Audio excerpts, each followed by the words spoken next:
మనం అలా ఒంట్లో బాలేదు నేను తర్వాత చేస్తా, ఇప్పుడు చేస్తా, అట్లా చేస్తా నేనని చెప్పి ఎప్పుడైతే మనం ఆ రకంగా యజ్ఞంలో వేసిన తనువుని వెనక్కి తీసేసుకుంటామో, ఆ రోగం కంటిన్యూ అవుతుంది. అంటే ఇంకా కర్మభోగం కంటిన్యూ ఇప్పుడు యాక్చువల్‌గా కర్మభోగం ప్రకారం ఏదైనా రోగం వచ్చిందంటే సపోజ్ అదొక మనకున్న పాపపు ఖాతా అంటే మనకున్న దీన్ని బట్టి ఎక్కువ ఖాతానా, తక్కువ ఖాతానా అన్నట్టు.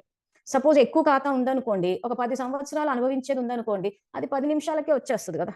ఏం చేస్తున్నారంటే చేసుకున్న కర్మల్ని బట్టి సపోజ్ ఏదైనా ఒక 10 నిమిషాలకో, ఒక 2 రోజులకో వచ్చేది ఉందనుకోండి. వర్తమానంలో ఏం చేస్తున్నారంటే ఇదిగో ఈ పొజిషన్‌కి వచ్చేస్తున్నారు. సో, వర్తమానంలో ఈ పొజిషన్‌కొచ్చేసి ఆ అంతర్ముఖులు అవ్వకుండా బయట చూసేసి ఇట్లాగే ఈ opinion second, third, fourth, fifth ఇన్ని ఒపీనియన్‌లు తీసేసుకొని బయటకొచ్చేసి ఆ కొంచెం ఉన్న పాపపు ఖాతాని ఇంత పెంచుకుంటున్నారు. ఎందుకు పెరిగిపోయింది? శక్తి తీసేసుకున్నాము.